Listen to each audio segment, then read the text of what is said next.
Can we talk about this bouncy and shiny hair that I have? About this whoosh that is going on. And this is done with the Dyson Airstraight.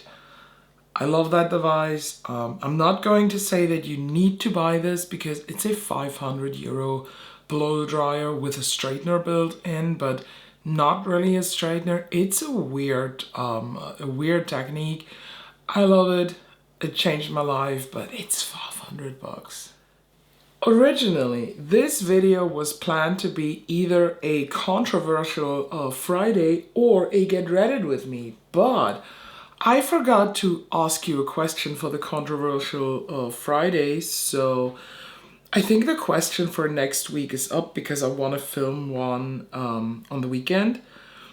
So if it's already up, you still have time to submit your thoughts. I haven't thought of a question yet, but I will. I will this week. Or I will have done it. It is sometimes so weird with this twisted time when you film something for the future. But for Get Reddit with me, I was a bit too lazy to pull up the iPad and then I have to screenshot everything and edit them in. So I thought let's do just a classic Get Ready with me with some mixed products. And not gonna lie, it's Christmas in March because I'm still working through palettes that I bought during Black Friday sales. And today's eyeshadow palette is going to be the Rudolph palette from ColourPop. I did not choose this myself today. I do have a website that I use called the Wheel of Names, and you can put things there in that list and then spin the wheel and the wheel will give you a winner. And today's winner was the Rudolph palette. So let's just do this.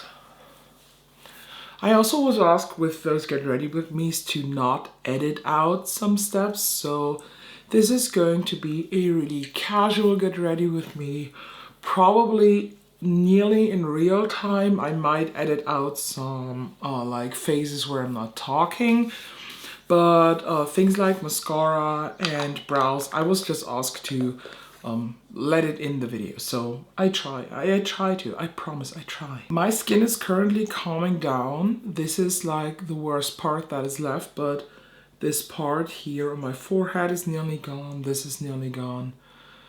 So, as I told you one time, these red areas are mainly from stress. When I have a lot of stress going on, I do get dry flakes and really weird breakouts that kind of develop into this. They do not hurt. And I'm pretty sure they would heal down much faster if I was a person that could control themselves. But these red spots basically do have like a layer of dry skin on top of them, which makes them look super dry and crinkly. And I am a dump and I pull that dry skin off. That's why it's always shiny and red. Not very healthy, can't recommend that, but it is what it is. I'm still working with my makeup basket that I curated in January for that no-buy time. And I'm pretty happy with the progress that I have on most of these items, especially the primer is nearly gone. The concealer, I mean, it is also pretty good. I mean, it's normal when I use it on the face all the time, but I love a good progress. But I'm honest with you, I also do have some lessons that I learned, not only with the makeup basket, but also in the no-buy. And because someone commented under my this week's You Don't Need That Shit, aren't you on a no-buy? I am. I still technically am. The no-buy will go until the end of March. But as I said, I have some learnings from that no-buy, and I want to talk about my learnings and how the no-buy basically developed throughout that time in a separate video where I will be, in the terms of transparency, completely open about all the products that I bought during the no-buy. Basically products that I broke the no-buy for, and I want to collectively review them and just be very honest with you and with myself if it was worth breaking the no-buy and why I broke the no-buy for these products. Maybe some of them, they had no motivation and they were truly impulse buys. I'm thinking of 2 products that I broke the no-buy for that were impulse buys. I'm still happy with them. Like, I do not regret buying them, but I think they could have waited until after, but it was a rough day that day. And just a little spoiler about one of the biggest learnings that I had with this no-buy. If I didn't do this, the amount of products that I would have bought would have been much higher. I'm just saying this. So far the no-buy did something with me. It did something with my view on releases. But I'm also honest with myself. I am a makeup lover, so you will catch me with certain releases, and I don't care about no buy or not no buy. If I can afford buying it at that point, I will. Like the ColourPop and Twilight thing. My husband said after the first launch that I shouldn't think twice about this. As soon as this is restocked, buy it. So what's going on over at Your Lives? I feel like we have March, and I know this sounds so petty and repetitive and weird and cringy probably, but I personally can't wrap my head around the thought that we have March. A quarter of this year is gone, or like is nearly gone. It is so weird, and I feel like I'm in my mind still stuck in November or December last year. I kind of didn't move on to the actual year and to the actual things that have happened. I mean, in February we had our 1-year anniversary here in this house. It's been over a year since we moved into this house. And in June will be my 1-year anniversary on YouTube too. I uploaded my first video in June, and it was like a super weird 3-minute video of a Mac tutorial that at that point I didn't know that with YouTube Shorts you're only allowed to do it in a 1-minute format. So it took the 3-minute video and put it in a regular, like this format, not this. What's the correct word? I don't know, but you know what I mean. And I'm still a bit flabbergasted, I love that word so much, about the success that I have with this channel. I'm honest with you, Instagram is dying. This is a dying platform. I have been sitting with 1,090 subscribers since January. I think in February, I completely forgot to write down the numbers. Usually I track the numbers each first of the month, but I kind of forgot for March. Okay, but I think I gained in February like 3 followers on Instagram, while I think I made nearly 100 on YouTube. Maybe around 60 or 70 or so. It is crazy. Same with TikTok. If I post regularly on TikTok, I can get like 10 followers per day. It is crazy. While on Instagram, nothing happens. My posts are seen by like 3,000 people and that's it. And most of them, like a third, are following me. So I don't really get that, but basically, Instagram is now the platform that I connect with people because of the direct messages that you can write and because of the friendships that just have developed. And I just do it because I'm shooting anyways. The camera's on so I can take some pictures. Editing those pictures takes me like 5 minutes or so. It's not a big deal. But my main time investment definitely goes into YouTube and TikTok. More YouTube than TikTok, I'm honest. Because I just ramble too much. Whenever I say, okay, I want to do this specific video under a minute because I want to upload it on the YouTube Shorts, I can't.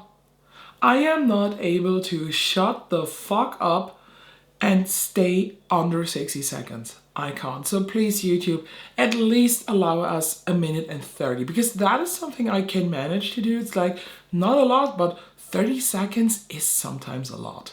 I love that vibe, by the way. It is not really Christmassy in my opinion. It is a very smoky hokey vibe. So I'm not really sure what to do with the shimmers. Maybe something of this and this and this and this and this. Maybe some glitter. Hope you saw yesterday's video, the glitter guide. I just love glitter, and since I filmed the glitter guide, I went back to glitter inner corner a bit, so I will do glitter inner corner today. I can even do glitter inner corner with a shimmer underneath. That looks even more divine, let's be honest. So some glitter glue all over the lid. Okay, I'm starting with the red shade in the center. I'd really want to use this one. It's so pretty. I'm still not over reds. By the way, all the video requests that you post in the comments whenever I ask under a certain video, for example, a lot of people want to see more videos with that, like, I don't know, a meter long palette, the Chinese one. I'm working on it. I just have one face and I hate filming like 3 looks back to back. I only do my makeup once a day. I just don't have the time to do a makeup look, wash it off and do a second, like others with those 5 looks 1 palette videos. Therefore, it just takes me a bit longer. But I know you are patient, you are waiting. The amount of people who were saying when I was sick that I can pause and I have to pause, and they will wait for my return and they will stay here and be happy when I'm healthy and back is just amazing. A lot of the times when you do social media, and it doesn't matter if it's this makeup world or if you do something else like gaming and sports and whatever. As soon as you have a certain base following and you want to reach a certain goal, you build up a very, very high pressure of posting regularly. And I saw that.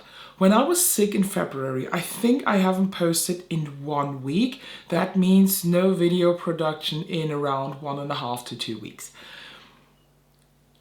And in that time, I did not gain a single subscriber. Then I posted my You Don't Need That Shit. I think it was number 33, where I was talking about the color pop, the Pat McGrath fooling thing, and just let alone on this video, I gained 30 subscribers. It's nuts. It is like really crazy. And since that, posting regularly just gained me subscriber after subscriber after subscriber. And so far, I am super close on hitting the 1,000, which is really exciting for me. When I started this YouTube thing, of course, I made my homework and I read into how long should I expect this and how much work has to go into certain milestones of subscribers, and everything that I saw was like statistics on the average time of somebody hitting 1,000 subscribers is 23 months. And let's be honest, I started in June. That means if I am able to hit the 1,000 this March, I will have done this in 9. It's like a third of the time around-ish, a bit more than a third. It is crazy. The only thing I still do not understand is how the fuck do you get brands to work with you? Because I am that person. I do actually write emails to brands and I introduce myself saying, here I am, this is me, blah, blah, blah, blah, I'm interested in working with you. And they either respond yes or no. I have had only one brand so far that messaged me, and that is Viseart, and they put me on their PR list. So from time to time I do get Viseart PR, which is really exciting for me. Because, you know, I love Viseart so much. In my mind, I feel like the only way to connect with brands is through Instagram, but I am not 100% sure on that. So is it really true? Do I need to grow more on Instagram to have brands seeing me? Or is it also through YouTube? I don't understand. I do tag them. I do hashtag things. I don't know. I was also for the longest time in those like networking platforms like Influencer and shit. And I think in that whole time I was on Influencer, I got one box, and it was a face cream for the targeted people 50 plus, which I really didn't understand. But sometimes when I see what people get from Influencer, I'm like, what the fuck? You know, I do have some affiliations going on, which is really, really cool. And I only do affiliate things with brands that I truly like. And I have made a good amount of money just thinking about the fact how small I am. It's bonkers. I'm not gonna lie. I am still in that mindset. If at some point in this life I will be able to make money of this that is enough to live off of this, I would not quit a job. I would still be in a normal, like, hired position, because my personal fear is actually that when you only do this social media thing, that you are only in that bubble, that you just lose connection with the outside world. And that is why so many of those creators that you follow, that you like, that you maybe have watched growing from like 100 subscribers to 10,000 to 50 to 100, that they get so entitled because they are in that social media bubble and they are just cut off from the real world. And this is something that I don't want to happen for me. I don't want to lose touch. I don't want to be weird. I just want to be connected with the real world. I think that's very important to also have a reflective view on things, on releases, on launches. And I've seen this currently with Angelica Nyquist. I just really enjoyed her content for the longest time. I still love her looks that she does. That's why I'm still following her, but I just can't watch her videos at the moment. Her way of viewing things is just too much for me. And that's aside her influencer trip, where I just saw that other entitled girl, Samantha March, is with her. And I saw this on Reddit and someone pointed out something really interesting, saying, just imagine you are genuinely excited for this trip. You paid this trip because you love Angelica or Samantha, doesn't matter on which trip you go. And then you just hear, after you paid, after everything is planned, that that other person that you might do not like is with you there. And I can imagine that this trip will end up being those two girls hanging out with each other and not with the followers, not with the subscribers who paid a lot of money for this trip. And I made the math on how much she does from that one fucking trip. So basically she has a vacation week, like 2 weeks when we count in the other ones. And they made like, I think I calculated like around $16,000 or $20,000 for 5 days. What they get paid, like, come on. They do not have any expenses there probably. And this is just the level of entitlement I don't want to reach. And I'm honest with you, the concept of traveling with a bunch of people that I never met before, that are foreigners basically, no, just no. When I talked about this in a Get Reddit with me, someone commented that they can imagine me doing this at some point, maybe in Germany. Absolutely not. I'm sorry. I don't want to hang out with 20 foreign people to me. And I can imagine that a lot of subscribers who were like maybe thinking of a trip like that will not do this because of the thought of having 19 other foreign people next to you that you have to spend the days with. To me, I mean, that is of course a whole personality thing. This is the definition of a horror trip. no thank you. I'm out. No, no thank you. And that has nothing to do with respecting your followers or subscribers. That is just a line that I have to draw here. Private me, online me, line. That's it. And I think you have to do this. You have to draw that line. Otherwise, it will be too much. It will be too intense, and I don't know. The connection between followers and a content creator is a parasocial friendship. A subscriber is going to interact with the content creator and feel as if they are friends, as if they know in real life, while they don't. And I do like the concept of a parasocial friendship in that way, that I feel like this gives a subscriber or a mass of subscriber a community. A content creator is giving a community to people who probably do not have them in real life.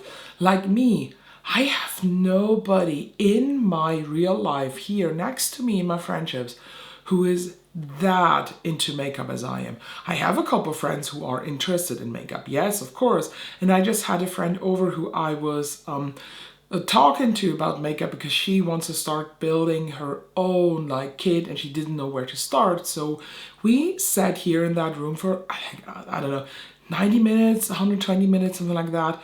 And at some point, my husband even texted me when are you done? I'm hungry. Can we eat now? Because she was there actually for dinner, and we just took the time so that I can talk to her about different makeup things, and she was trying everything out before she ordered stuff, and that was super cool. But that's one girl, one single girl.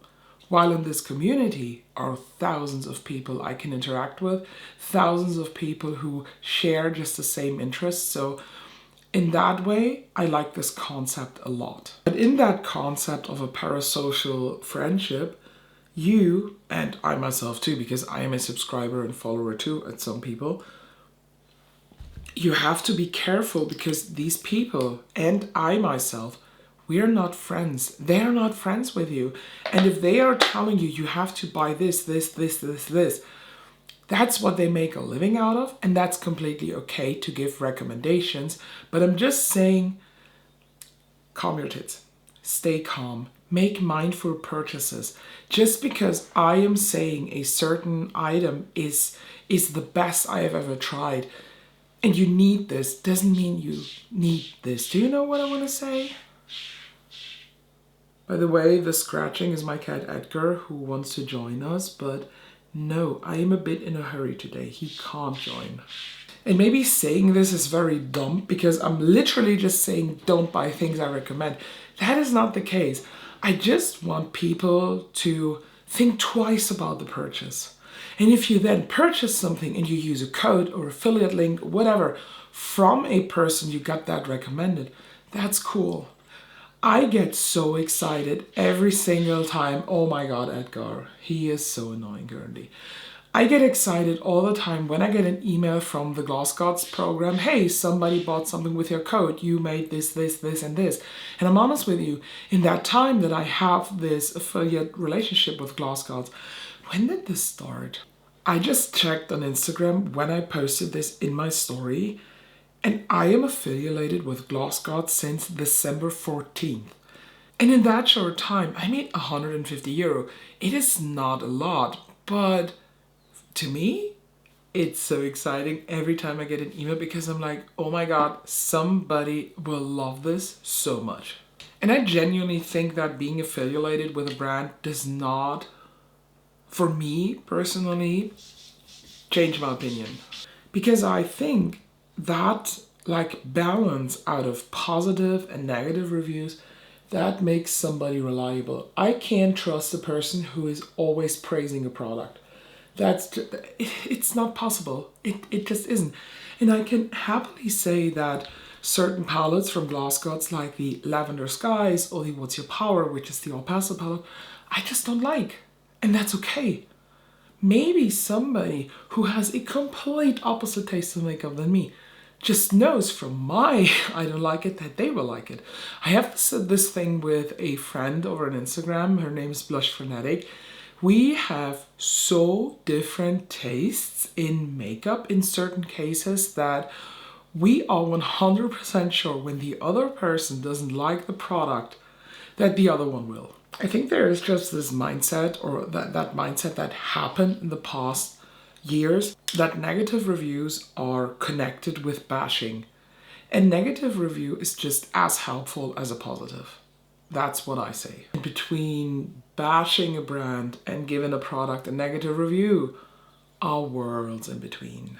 But I'm not bashing Gloss Gods when I'm giving a negative review on a palette that I just do not like. The color story or maybe even the quality of. That's completely fine. By the way, I haven't done anything for my university in over a month because, or no, it's a month. It is a month like, I wrote my last exam on February 10th. And today, when you see this, it's March 8th. Yeah, a month. Because, you know, sake and there's just the stress. I was not able to. But when you see the video, I probably have started with something already. Because I only have a year left. Like if I stay in that schedule, I will have my bachelor's degree in May 2025. If somebody would have told me that I will start studying at 30, I would have laughed at them like really hard. But you know, sometimes life goes just really strange directions. And I'm very, very happy that I was brave enough to do this. I always wanted to study. When I was like 16, 17, whatever, I wanted to study. But when I then was done with school, I was just way too young. I know that I would not have made this. By the way, I really enjoy this Rudolph palette. It's not as Christmassy as I thought, but could be because I left out the greens. But look at this eye look. But I want to add glitter. What is matching this look? It's really hard to choose because these glitters look completely different inside than they look then on the eye because of the different shifts. I can't believe it, but I'm pretty low on the Clay de Pose setting powder. I'm currently using this daily because I want to use it with every single foundation, and since I do have like 25 or 26 foundations, that takes a bit of time, but I just really want to see how it works, and so far it works with every single foundation. And I love this powder. It is so freaking good. The whole compact is somewhat 130 euro, and the refill alone I think is 100 euro. So super saving, you know. I'm just kidding. I don't know what to do when this is really empty, if I'm repurchasing this or not. Probably not too soon because I do have other powders that I want to finish first, but it's one that I would repurchase. If you follow me on Instagram, you might have seen that I was on a business trip, and I mean, I said it also in the video, but I forgot some items at the hotel, I thought, this being one of them. So where did I get this? Easy answer. I did pack my makeup actually in the Nightmare on Elm Street makeup bag from Glamlight that I got from that collection last year. And I packed everything in there, like the makeup and brushes. And I actually, you know, I'm dumb. I do have a little bag where I put my brushes in once spot cleaning isn't enough. And I basically, when I unpacked my makeup, I grabbed all of them, and the mascara, the brow gel, and this brow pen was in between the brushes, and it laid in my to wash bag. And I found out when I washed my brushes last weekend. So I haven't lost it, I haven't forgotten it. I just was dumb and didn't check when unboxing, and I just grabbed them all at once because I am lazy. And I'm quite happy that I have them back actually. By the way, I switched my brow powders from the taupe color in ABH to ash brown because this is much more gray, dark and cool toned The taupe one, in my opinion, is just for my certain hair color a bit too warm. So I thought let's just change it up. And I remember that Benefit used to have a lot of their brow products in a gray color, but for whatever reason, they do not have the brow powder in the color gray. I don't know why they do not do this. I do have the brow powder in the lightest shade. It's good, but it does not match my current hair state, so I'm not using this. I wish I would do a gray version of this because the brow powder is actually one of the few Benefit brow items that I do like. I like the texture, I like the way it applies, I like the way it holds up throughout the day. And I just applied way too much brow powder here. Can we save this? We can. We can save it. Somehow. See, this happens when I talk and do my brows on camera. But I think that's okay. I have been lately brushing off little specks of brow powder that are too much. But this side is still not good. Oh my god, my brows look ridiculous. By the way, I'm still on the first tube of this Too Faced Fluff and Hold. I do have a backup. This is the best laminating brow gel ever to exist. Although I really enjoyed I still enjoy my makeup basket, I'm also very happy when this is over because I just learned that some products in that basket I don't want to own anymore, but I use them, but they do not give me joy and I cannot see myself putting them back into the drawer, like for example the Charlotte Tilbury bronzer. The pan massively extended, that makes me pretty happy, but it's not that hard since it's like so big. Same with these Patrick Ta duos. I like them, I do. But I just learned for myself that I am not that monochromatic blush person. I just have such joy mixing my cream blush and my powder blush. I haven't made up my mind yet if I want to eventually declutter those. I do have this color. This is Oh She's Different. And then I do have another one in my drawers. Or if I want to keep them. So far, no mold is going on, but I just also do not see myself reaching for them. Let's do a bit of a blinding highlight today. This is the Pat McGrath highlighter in Lunar Allure. And if you wonder why this looks so messy, this actually came broken to me, but I was able to repress it. Basically because the shade here of highlight is so pretty, I like it a lot. I can bash Pat McGrath for their repetitive color stories, but I can also say that I like certain products because I am a grown adult sometimes. Let's apply some brow bone highlight. I have been so into brow bone highlight, and I really have been also into a colorful brow bone highlight, but it wouldn't match this certain look. Why haven't I done this? Why haven't I done this for so long? I don't understand. I'm currently setting my face with the LH Cosmetics On-Set Long Lasting Setting Spray. This is really good.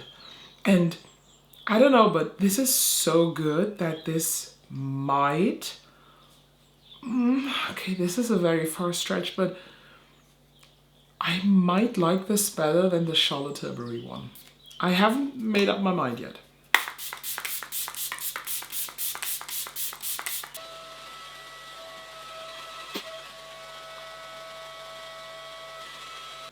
I've been really forcing myself to use this MAC lip primer because I feel like it does make a slight difference in my makeup.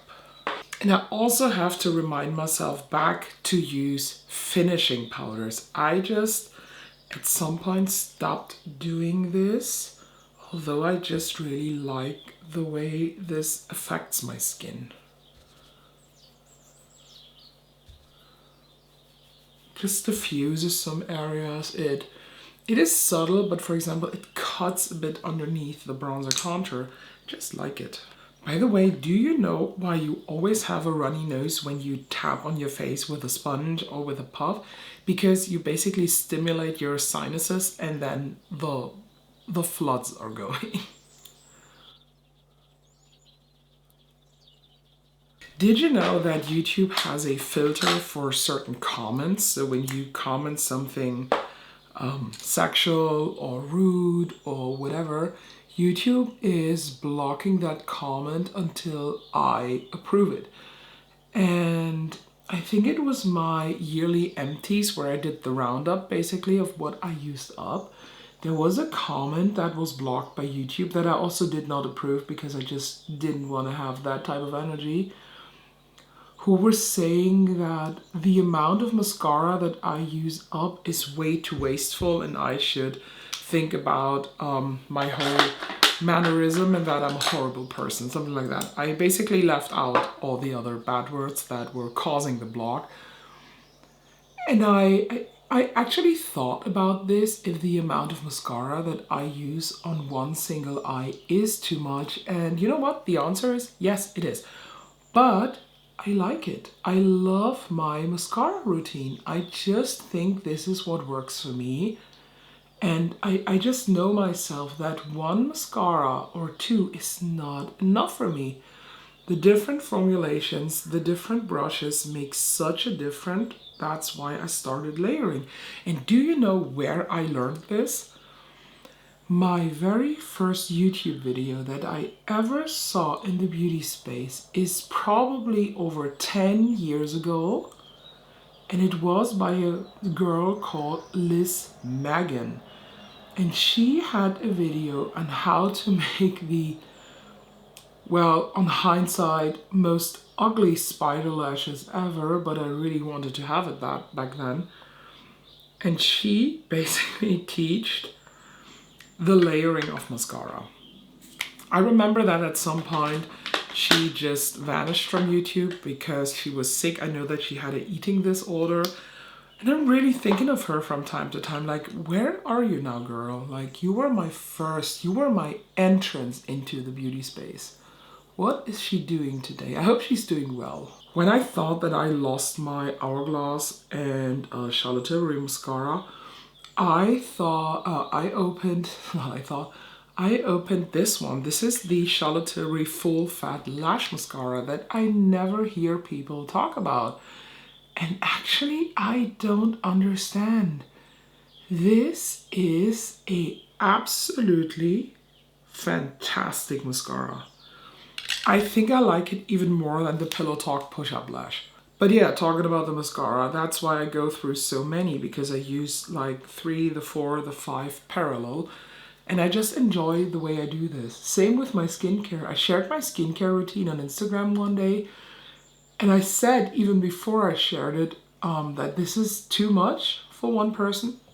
I'm well aware of the fact, but this is what works for me. And as long as this works for me, I'm not thinking about changing it. And of course, people slid into the DMs being like, oh my God, this is so wasteful. This is so much. This is so unnecessary. You are telling people that their skincare is bad. Like, I didn't. I did not. I was asked to share this because I always say that my skincare routine is very excessive, and it truly is, but it's what I like the most, so shut the fuck up. I will keep on doing this. I don't know if I said this already, but I want to stress it once more. The Sephora lip stain liners. There are 10 euro a piece here in Germany. They're amazing. I love them. They are like a thin matte lipstick, but not as drying. They're more on the creamy side, and they do stain your lips. Let's just say that. I love the way they feel. But now I do question myself, what the fuck am I wearing on my lips? Could this match? This is the House Labs lip crayon in mauve matte. It is probably the same color, but does it match this eye look, or is this too pink? Maybe I take something new to tone it down. But I want to wear a matte. I'm really into mattes currently. What about this? This is the Dior Rouge Forever. No, Rouge Dior Forever in 100. Oh yeah, that's a good one. This mixes into a very cool toned pink. I never top off, or no, when I am on the go to work or somewhere else, I never top off a lipstick with a gloss, because then in my head I have to carry both in my purse. I do top off lipsticks with glosses when I'm filming, just to give the effect of different lip looks. But in real life, I never do this. When I wear a gloss, I'm that lip liner and gloss girl, and then I just take the gloss with me. Okay, hair is so far okay. So there you have it. This is the finished look. I really enjoy it. I love these chatty videos. I hope you do too, because I'm honest with you, they're very easy for me to film, because when I get ready in the morning, I usually watch a TV show or some YouTube video. But again, I get ready anyway, so I can put the camera on and just talk. So if you like these get ready with me, please give me some kind of short feedback if you would like to see more of them, because it would be actually no problem to film these once a week and just ramble about certain topics. Doesn't have to be like Controversy Friday style or Get Ready With Me. Just maybe ramble about a certain topic without any screenshots also. So I hope you like this. I hope you subscribe, check out the info box. I haven't said this in a very long time, but there are some affiliate codes in there. Like, for example, my newest one is with Shall We Makeup. That review will be up next week, so I will be testing 3 of their palettes, and I enjoy them so much. When you see the video, I have used them all. When I filmed this, I actually have used only 1 quad, but I instantly fell in love because they were so good. So check them out, check all the other things out, and just check me out because I'm cool. So thank you, and I hope I can see you in the next one.